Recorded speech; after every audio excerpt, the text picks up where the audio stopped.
વરાંગબારામાં ગોમતી માતા બીચ દરિયામાં fishing boat ફસડાઈ। શનિવારે સાંજના સિરાજભાઈ સિકંદરની ફિશિંગ બોટ દરિયામાં ફિશિંગ માટે નીકળેલ।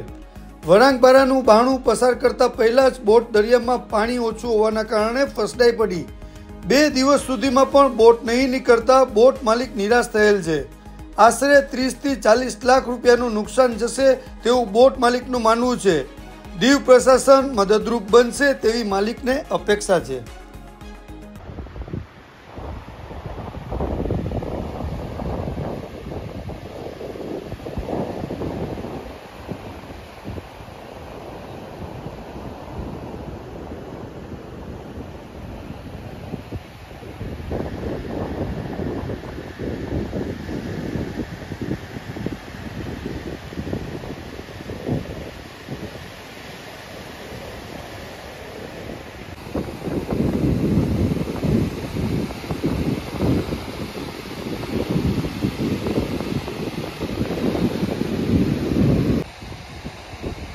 તમારું નામ?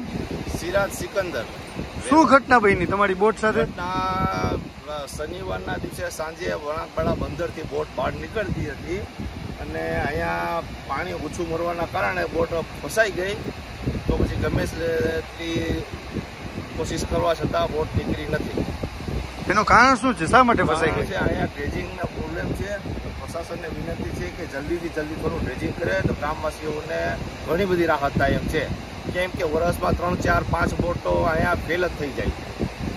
આ બોટ ફસાઈ ગઈ એનાથી તમને કેટલું નુકસાન થયું? નુકસાન તો ઘણું 30-40 લાખનું નુકસાન થઈ જશે। દીવ પ્રશાસનને તમે જાણ કરેલ છે? પ્રશાસનથી વિનંતી છે કે કંઈક મદદ થાય એ અમારી પ્રશાસનને વિનંતી છે।